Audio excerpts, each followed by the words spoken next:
Good morning, students. Welcome back to Gyan Manjari Vidyapit Mahua online education. Students, I hope you all are fine and safe at your home. In previous lecture, we have completed our unit number first. In this lecture, students, we start our second unit. In second unit, we start our read first. Auto5 technology. Students, what is the meaning of Auto5 technology? It is the computerized one type of technology that is we called autofab technology. Means students, it is going or it is the connect with automatic things. સ્વયં સંચાલિત રચના, સ્વયં સંચાલિત કાર્ય પ્રણાલી એવું આપણે કહી શકીએ. વિદ્યાર્થી મિત્રો, માનવ સહજ એવો સ્વભાવ છે આપણો કે આપણે કંઈક ને કંઈક નવું મેળવવું છે. જે મેળવીએ છીએ તેમાં હજી વધારે સારું જોઈએ છે, અથવા તો જે પણ મેળવીએ છીએ તેનાથી આપણે સંતુષ્ટ નથી હોતા. જો આપણી પાસે ગાડી આવી ગઈ હોય તો હજી એ ગાડીમાં કેવો સુધારો કરી શકીએ, અથવા તો એનીથી સારી ગાડી જોઈએ છે. એવી આપણી અપેક્ષાઓ, આપણી આકાંક્ષાઓ રહેતી હોય છે. તો આ ઓટોફેબ ટેકનોલોજી આપણને તે આકાંક્ષાઓ પૂરી કરવામાં હેલ્પ કરે છે. It is to help us that we can complete our desire with the help of this technology. આ પ્રોડક્ટની એક બહુ જ મહત્વની ખાસિયત એ છે વિદ્યાર્થી મિત્રો કે તમને તમારા સ્વપ્નની જે પણ વસ્તુ જોઈતી હોય તે વસ્તુ તમારી પસંદગી પ્રમાણે તે આપણને આપે છે. That is we called AutoFab technology. વિદ્યાર્થી મિત્રો, અહીંયા ચાર અલગ અલગ પાસાઓ વડે આપણને તેના ફાયદાઓ આ યુનિટ, આ રીડની અંદર દર્શાવવામાં આવ્યા છે. Better product quality, more recycling being, the return of the craft workers from village and the health medical treatment related discussion in this chapter we are doing. So students, બહુ મહત્વની વસ્તુ એ છે કે આ ટેકનોલોજી વડે આપણે ભવિષ્યને વધારે ફાયદાકારક બનાવી શકીશું. વર્તમાન તો ફાયદાકારક થવાનું જ છે આ ક્વોલિટી અને આ પ્રોડક્ટ આપણને આ ટેકનોલોજી મળવાથી, પરંતુ ભવિષ્યને પણ આપણે વધારે પ્રગતિકારક અને વધારે ફાયદાકારક આપણે બનાવી શકીશું. કઈ રીતે બનશે, કેવી રીતે આ બધું થશે, એ બધા જ સાયન્ટિફિક તારણો અને તદુપરાંત એની શોધખોળો, એને પર પ્રોસેસ વૈજ્ઞાનિકો કરી જ રહ્યા છે. પરંતુ આ રીડની અંદર આપણને એક આછો એવો ખ્યાલ, એક થોડી નાની એવી સમજ આ ટેકનોલોજી વિશે આપણને આપી છે. ઇન ધ 21st સેન્ચુરી, આ 21મી સદીમાં આપણે જીવી રહ્યા છીએ, ત્યારે દિવસે ને દિવસે વિશ્વ બદલાઈ રહ્યું છે. તો એ સમયે આ ટેકનોલોજી કઈ રીતે આગળ વધી રહી છે, કઈ રીતે શું બદલાવ અને તેના દ્વારા શું શું ફાયદા થશે, એ બધી જ વાતો આ ટેકનોલોજીકલ પાર્ટમાં, આ ઓટોફેબ ટેકનોલોજી રીડ ફર્સ્ટમાં આપણી સાથે રાઇટર ચર્ચા કરવાના છે. So students, let's start our read first. In the first paragraph, first line, let's we start. Imagine yourself in a car showroom. You are not happy with any model of the cars in the showroom. Now you work on a computer and create your dream car on the screen. કલ્પના કરો કે તમે પોતે છે એક ગાડીના શોરૂમમાં છો, એક કારના શોરૂમમાં છો, અને પછી શું કહેવા માંગે છે વિદ્યાર્થી મિત્રો કે તમે ત્યાં જે ગાડીઓ જોઈ રહ્યા છો તે ગાડીના એક પણ મોડલથી તમે સંતુષ્ટ નથી, તમને ગમી રહી નથી. અને આથી જ now you work on a computer and create your dream car on the screen. અને આથી જ તમે કોમ્પ્યુટર પર વર્ક કરી રહ્યા છો અને તમારી સ્વપ્નની એક ગાડી બનાવી રહ્યા છો કોમ્પ્યુટર ઉપર. એન્ડ મેજિક, અને પછી એક જાદુ થાય છે. Next week you get deliver of a car fabricated exactly like you design. Such magic is possible through a process known as automated fabrication. અને એક ચમત્કાર, એક જાદુ થાય છે. શું થાય છે કે આવતા અઠવાડિયે તમને તમારા સ્વપ્નની એક ગાડી અથવા તો એક કાર છે એ મળે છે. અને આ બધું જ પોસિબલ, આ બધું જ શક્ય છે શેના દ્વારા? ઓટોમેટેડ ફેબ્રિકેશન, અર્થાત કે સ્વયં સંચાલિત રચના દ્વારા આ બધું જ શક્ય છે. વિદ્યાર્થી મિત્રો, આમ જોવા જઈએ તો ઓટોફેબ ટેકનોલોજી અથવા તો ઓટોમેટેડ ફેબ્રિકેશનનું કોઈ ગુજરાતી કરવું હોય તો સ્વયં સંચાલિત રચના એવું કરી શકાય. પરંતુ automated fabrication is the very reliable word for this unit. એટલા માટે આપણે વધારે પડતું એને ઓટોમેટેડ ફેબ્રિકેશન એવો જ અર્થ લઈ અને આગળ વધશું.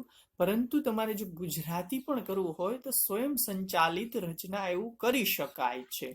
તો આ પેરેગ્રાફની અંદર આપણે ચર્ચા કરી કે માની લો કે તમે ગાડીના શોરૂમમાં કોઈ કાર ખરીદવા માટે ગયા, પરંતુ તમને એક પણ મોડલ ન ગમ્યું, એક પણ મોડલથી તમે સંતુષ્ટ નથી.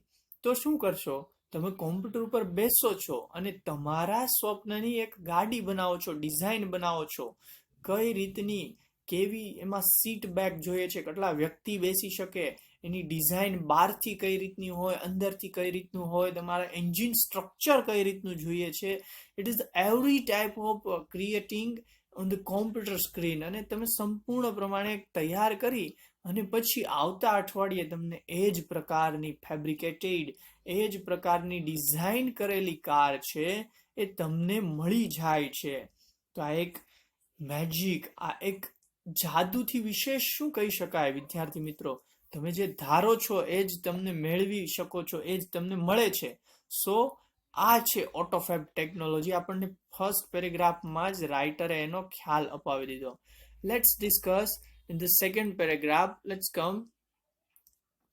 Automated fabrication or autofab is a set of technologies that automate the process for building three-dimensional solid object from raw materials.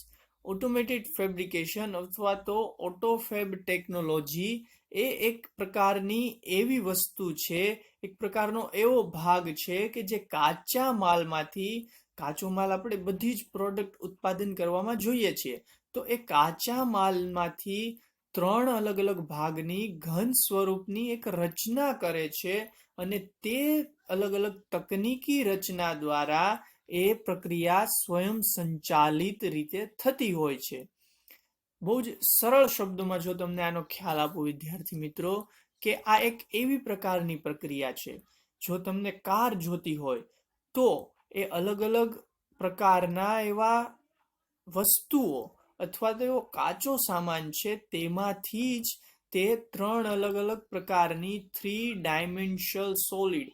Dimensional એટલે કે એક કોઈ પ્રકારને માપવાની વસ્તુ અથવા તો એક પ્રકારનો એવો ભાગ, તે ત્રણ સ્તરમાં અલગ અલગ ઘન, પ્રવાહી અને વાયુ અલગ અલગ ત્રણ પ્રકારના સ્વરૂપમાં કાર્યાન્વિત રહી અને આપણા મનગમતી, આપણને પસંદ હોય તેવી પ્રોડક્ટ, તેવી વસ્તુની તે રચના કરી દે છે. These industries use solidification of polymers, powders and other raw materials guided by design drawn on ordinary computers. આ એક એવી પ્રકારની ઘટના છે અથવા તો આ ઉદ્યોગમાં એક સ્વયં સંચાલિત કોમ્પ્યુટર પર જે વસ્તુઓ દોરાયેલી હોય, જે ડિઝાઇન કરાયેલી હોય, તે માર્ગદર્શન મેળવી અને પોલિમર્સ એટલે કે એક પ્રકારના એવા કૃત્રિમ રેસા, પોલિમર્સ, પાવડર અને તદુપરાંત તમે જે પણ શું કાચો અથવા તો એ માલ સામાન છે તેના ઘન સ્વરૂપે ઉપયોગ કરી અને તે આપણી વસ્તુને બનાવે છે, તે આપણી પ્રોડક્ટ ક્રિએટ કરે છે. Now, it will be possible for human beings to acquire powers to manipulate the properties of matters. અને આના રીતે હવે મનુષ્યો, હવે પ્રાણીઓ અથવા તો પશુઓ નહીં, પરંતુ મનુષ્યો જ કહ્યું છે અહીંયા. મનુષ્યો છે એ પદાર્થના અલગ અલગ પ્રકારના વસ્તુઓ અને તેની ગુણધર્મો છે તે બહુ જ કુશળતાપૂર્વક તપાસ કરશે, અને તદુપરાંત એ તપાસ કરી અને કુશળતાપૂર્વક એ વસ્તુને ભેગી કરી અને તેને પોતાની ઉપયોગ માટે મેળવી શકશે. In the next line,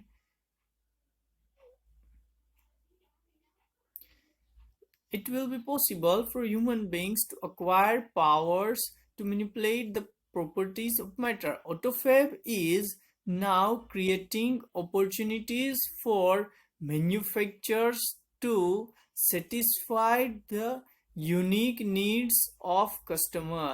AutoFab છે એ એક પ્રકારની, AutoFab એટલે કે સ્વયં સંચાલિત રચના, એ એક પ્રકારની એવી વસ્તુ છે કે જે ગ્રાહકોને તક આપે છે પોતાના સ્વપ્નની વસ્તુની રચના કરવાની. અર્થાત કે આપણને જે પસંદ હોય તે વસ્તુ આપણે કોમ્પ્યુટર પર દોરી અને તેવા જ પ્રકારની પ્રોડક્ટ વસ્તુ આપણને મેળવવાની એક છૂટ આપણને AutoFab ટેકનોલોજી આપે છે. In the next line, inviting the customer into design, development and production process will lead to unexpected new products. ગ્રાહકને છે એ આપણે છે એ પોતાની ડિઝાઇન એટલે કે પોતાની દોરેલી જે પણ વસ્તુ તેના વડે, તદુપરાંત એ કાર્યપ્રણાલી વડે અને તે કાર્યપ્રણાલીથી જે પણ વસ્તુ મળે છે તે ગ્રાહકને અનપેક્ષિત, અનએક્સપેક્ટેડ, જે ધાર્યું ન હોય તેવું અનપેક્ષિત વસ્તુ છે તે ગ્રાહકને મળી શકે છે. In the next line, in AutoFab, the customer is co-constructor. AutoFab ટેકનોલોજીમાં ગ્રાહક છે એ સહસર્જક બની જાય છે. દેખીતી રીતે જ વિદ્યાર્થી મિત્રો, સહસર્જક એટલે કે સહ ઉત્પાદક.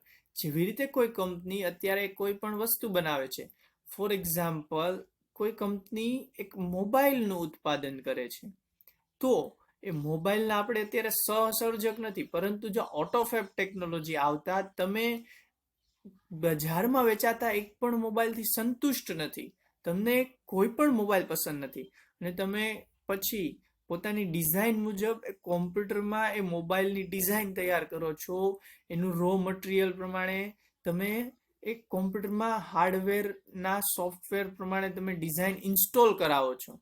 તમને પસંદ છે કે ભાઈ મારે 10 GB રેમ જોઈએ છે, 250 GB મેમરી જોઈએ છે, તો એ પ્રમાણે તમે ઇન્સ્ટોલેશન આપો છો અને પછીના અઠવાડિયે તમને એ પ્રકારનો મોબાઈલ મળે છે કે તમારે 5 કેમેરા જોતા હતા, 200 MB નો ફોટો પડે એ પ્રકારનો કેમેરો જોઈતો હતો, તો એ પ્રકારની પ્રક્રિયાને અનુસરતો તમને મોબાઈલ મળે છે.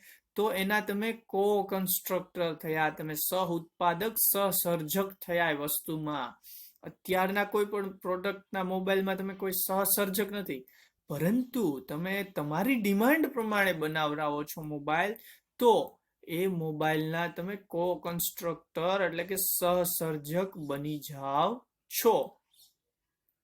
Now, product liability, other risk and patent rights may be shared with customer.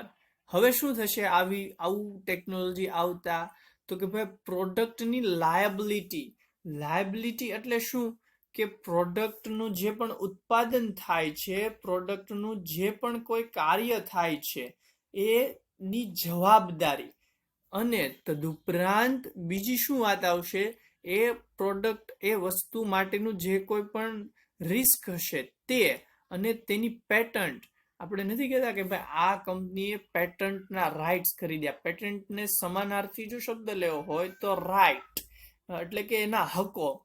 કોઈ પણ કંપની પાસે એક વસ્તુ ઉત્પાદન કરવાના હકો એણે મેળવી લીધા હોય. જેમ કે આપણે જો એપલ લઈએ, એપલ મોબાઈલની કંપની છે, તો એ એપલને લઈએ તો એણે પોતાના પેટન્ટ લઈ લીધા છે કે ભાઈ આ પ્રકારનું ઉત્પાદન કાર્ય ફક્ત એપલ કંપની વાળા જ કરી શકશે, બીજા કોઈ કરી શકે નહીં. અને જો બીજા એ કરે તો તેના ઉપર કેસ થાય અને તેને અમુક પ્રકારનો દંડ પણ ભરવો પડે છે. તો એ પ્રકારની પેટન્ટ અને શું બીજું રાઇટ્સ, તેના હકો પણ છે એ ગ્રાહક સાથે જ મેળવાઈ જશે, ગ્રાહકને જ મળી જશે. એટલે કે તમે તમારી પ્રોડક્ટના ખુદ જ માલિક બની જશો, તમે તમારી રીતે જ તેનું સ્વયં સંચાલિત કાર્ય કરી શકશો. In the next line, automated fabrication will have a dramatic impact on society. આ ઓટોમેટેડ ફેબ્રિકેશન એટલે કે સ્વયં સંચાલિત રચના અથવા તો સ્વયં સંચાલિત કાર્યપ્રણાલી છે એ સમાજ ઉપર ખૂબ જ જોરદાર પ્રભાવ પાડશે, ખૂબ જ ભવ્ય પ્રભાવ એ સમાજ ઉપર પાડનારી છે. સો આ બે પેરેગ્રાફની અંદર આપણે જે પ્રમાણે જોયું કે ઓટો ફેબ ટેકનોલોજી જો વ્યવસ્થિત ઉપયોગ કરવામાં આવશે તો એ આપણી માટે એક આશીર્વાદ રૂપ સાબિત થશે. જોઈએ તેના અલગ અલગ 4 પોઈન્ટ્સના કયા ફાયદા આપ્યા છે. So let's discuss the first benefit point wise. First benefit is better product quality. સારી ગુણવત્તાયુક્ત આપણને ક્વોલિટી મળશે, ગુણવત્તાયુક્ત વસ્તુ મળશે આપણને. So in the first line, the automated method on inspection and assembly will improve the quality and durability of products.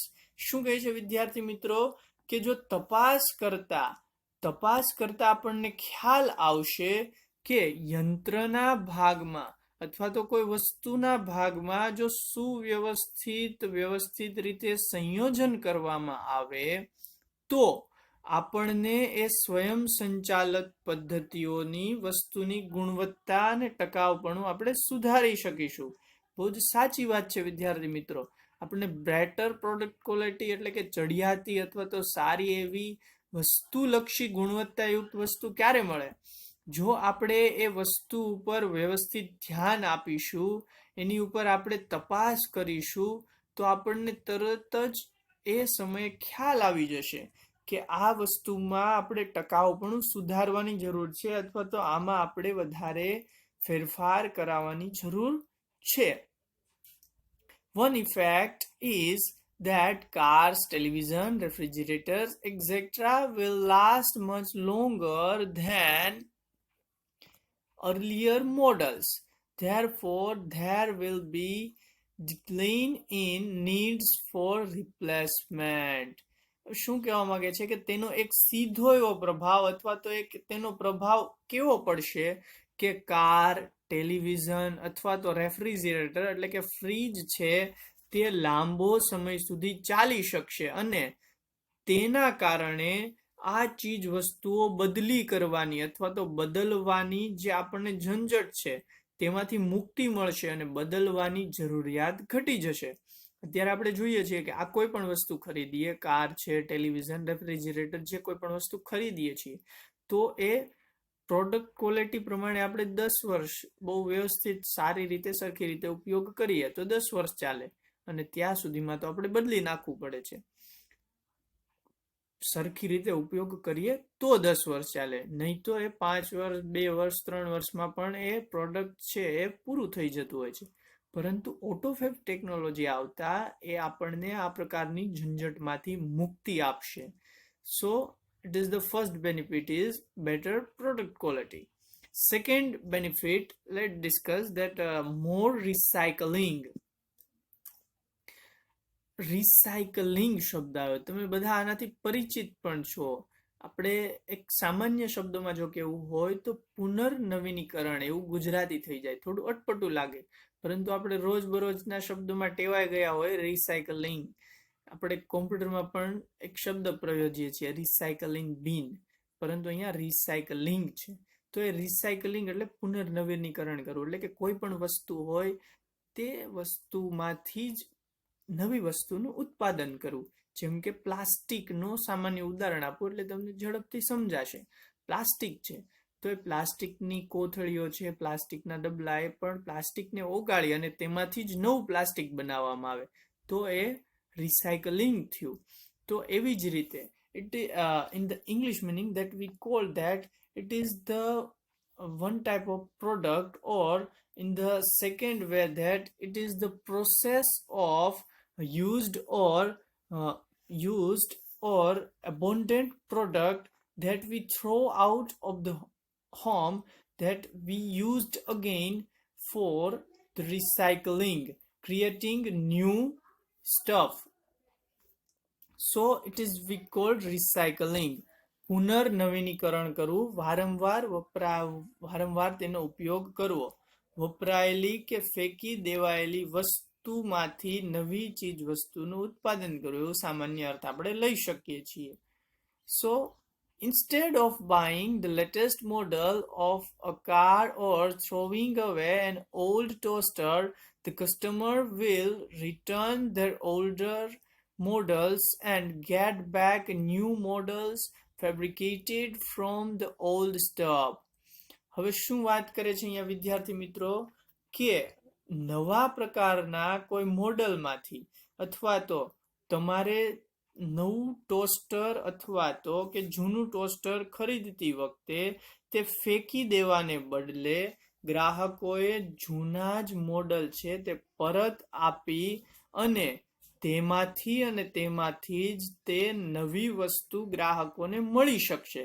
એટલે કે તમે કોઈ ફ્રીજની દુકાને જાઓ છો તો ત્યાં જવાથી તમને ખ્યાલ આવશે કે તમારે છે એ જૂની વસ્તુ ત્યાં જ પરત આપી દેવાની અને ત્યારબાદ તમને નવી વસ્તુનું પ્રોડક્ટ ઉત્પાદન છે તમને ત્યાં જ મળી જશે. That is we called more recycling. There will be recycling of materials in a new way. This will be great compensation on environment. અને આને જ આપણે કહીએ છીએ રિસાયકલિંગ બિંગ, એટલે કે પુનર્નવીનીકરણ કરવું. અને આ છે એ પર્યાવરણ માટે એક આશીર્વાદ સમાન અથવા તો પર્યાવરણ માટે એક મોટું ફાયદાકારક વસ્તુ તરીકે ઉભરી આવશે. વિદ્યાર્થી મિત્રો, એક સવાલ મનમાં એવો પણ થવો જોઈએ કે પર્યાવરણ માટે કઈ રીતે ફાયદાકારક? તો સીધો ફાયદો એ મળે પર્યાવરણને કે આપણે પ્લાસ્ટિકનું જ ઉદાહરણ લઈએ. પ્લાસ્ટિક જે આપણે બહાર ફેંકી દઈએ છીએ, જમીનમાં ભળે છે, એ જે કહેવાય ને કે એક પ્રકારનું પ્રદૂષણ ફેલાવે છે, બાળીએ છીએ અથવા તો જમીનમાં દાટીએ છીએ તો. પરંતુ જો એનું રિસાયકલિંગ થવા માંડે તો એ રિસાયકલિંગ થવાથી શું ફાયદો થશે? એ પ્રદૂષણ અટકશે અને તદુપરાંત આપણને સસ્તા ભાવે પાછી વસ્તુ પણ મળશે. એક રિસાયકલિંગનું જ ઉદાહરણ આપું તમને. અડિડાસ કંપની જે શૂઝ અને ચપ્પલ બનાવે છે તેનું તમે નામ સાંભળ્યું હોય તો, એ પોતે કંપની છે એ દરિયામાં દટાયેલા પ્લાસ્ટિક ઉત્પાદનો અથવા તો જે દરિયામાં થ્રો કરવામાં આવે છે ને પ્લાસ્ટિક કચરો, તે લઈ અને તેમાંથી જ શૂઝ બનાવે છે અને ગ્રાહકોને વેચે છે. તો હવે પ્રદૂષણ પણ ઘટે છે અને એની ક્વોલિટી પ્રોડક્ટ એને એવી જ જાળવી રાખી છે, પરંતુ એ ભાવ ગ્રાહકોને થોડો સસ્તો પડે છે. તો એવી રીતે પ્રદૂષણ ઘટાડવામાં બહુ જ ફાયદો થાય છે. So let's discuss that the third point, the return of the village craft worker. કારીગરોનું છે એ ગામડાઓ તરફ ફરીથી પરત ફરવું તેવું આપણે કહી શકીએ. વિલેજ ક્રાફ્ટ વર્કર એટલે કે કારીગર, ક્રાફ્ટ વર્કર એટલે કે કારીગરો, અને વિલેજ એટલે ગામડું, ગામડા તરફ પરત ફરવું. If mass production lose its economic advantage, huge centralized factories would disappear. જો જથ્થાબંધ ઉત્પાદન છે તે તેનો આર્થિક પાસું ગુમાવે, આર્થિક ફાયદો ગુમાવે, તો શું થશે કે આ પ્રકારની જે કેન્દ્રીયકૃત કંપનીઓ છે તે બંધ થવા મળશે. They will be replaced by a smaller and community-based facilities. અને તેનો ફાયદો છે એ સમાજના એ નાના કર્મચારીઓ નાના નાના કારીગરો અને સમાજની નાની નાની સગવડતા ભરેલી ચીજ વસ્તુઓ લઈ લેશે. દેખીતી વસ્તુ છે વિદ્યાર્થી મિત્રો કે જો કોઈ એક મોટી પ્રોડક્ટ ઉત્પાદિત કરનારી વસ્તુ છે તે બંધ થઈ જાય તો તેનું રિપ્લેસમેન્ટ શું? જે પેલી રીતે નાના નાના કારીગરો કામ કરતા હતા તે સ્થાન લઈ લેશે. એક સામાન્ય ઉદાહરણ આપું, જો કોઈ એક શહેરમાં મોલ હોય તે જ બંધ થઈ જાય તો મોલનું સ્થાન કોણ લઈ લેશે? આજુબાજુના એરિયાની 10 કરિયાણાની દુકાનો, આજુબાજુના 10 ગાર્મેન્ટ્સની દુકાનો એ લઈ લેશે. કારણ કે એ મોલ છે એ ફક્ત એક જ પોતે છે એક પૈસા રળતા હતા. પરંતુ હવે શું થશે કે 10 અલગ અલગ કર્મચારીઓને તેનો ફાયદો મળશે અને 10 અલગ અલગ કર્મચારીઓ છે એ પોતે પૈસા મેળવી શકશે, પૈસા બજારમાંથી રળી શકશે. તો આવી રીતે એક પ્રકારનો ફાયદો એ મેળવી શકશે. There will be a continuous decline in the amount of huge effort needs to product material goods. અને તેના કારણે ચીજ વસ્તુઓના જે કોઈ પણ ઉત્પાદન છે તેમાં જરૂર લાગતા માનવીય પ્રયત્નોમાં જે સતત અને સતત ઘટાડો થશે અને તેના કારણે શું થશે? Then the customer may be served better by local owner and operator of manufacturing shop. અને તેના કારણે છે ગ્રાહકને એ સારામાં સારી સુવિધાઓ પ્રાપ્ત થશે. જે પણ ઉત્પાદન કરનાર એ કર્મચારી હશે અથવા તો જે પણ ઉત્પાદન કરનાર માલિક હશે એ ગ્રાહકોને વધારે સારામાં સારી સેવાઓ એ સ્થાનિક કક્ષાએ આપી શકશે. Thus, the factories will become decentralized and naturally talented village craft workers will be back in a bank. અને તેના કારણે કારખાનાઓ છે વિકેન્દ્રિત થશે અને કુદરતી રીતે જ હુન્નર અથવા તો કુદરતી રીતે કળા ધરાવતા કારીગરો છે એ પોતે વ્યવસ્થિત રીતે અથવા તો પોતે સફળતાપૂર્વક પોતાના કાર્યમાં પરત ફરશે. અહીંયા એક ફ્રેઝ આવી વિદ્યાર્થી મિત્રો, ફ્રેઝ અથવા તો ઈડીએમ અથવા તો શબ્દ સમૂહ માટેનો એક શબ્દ, be back with a bang, સફળતાપૂર્વક પાછા ફરવું, સફળતાપૂર્વક પાછા ફરશે. આવી રીતે કહી શકાય. જેમ કે આપણે કારીગરોનું ઉદાહરણ છે તો પાટણના પટોળા પ્રખ્યાત છે. તો જો આવી પ્રકારની સાડીઓ, એ પ્રકારની પટોળા કોઈ બનાવતું નથી હજી, તો એક કારીગરની કળા અત્યારે જે ટેલેન્ટેડ કારીગરો છે, હસ્તગત કળાના કારીગરો છે તેની પાસે છે. તો આવી રીતે અલગ અલગ કંપનીઓનું જો આવી રીતે થોડું ડિસેન્ટ્રલાઇઝ થાય, વિકેન્દ્રીકરણ થાય તો સારામાં સારી રીતે આપણને ફાયદો છે એ મળે અને વધારે પ્રમાણમાં રોજગારી પણ મેળવી શકાય. So students, today we will stop here. In the next lecture we are discussing about the fourth point and remain caution. So students, stay tuned with Gnan Manjari Vidyapit Mahua. Thank you so much. Enjoy this video lecture. Goodbye. Have a nice day.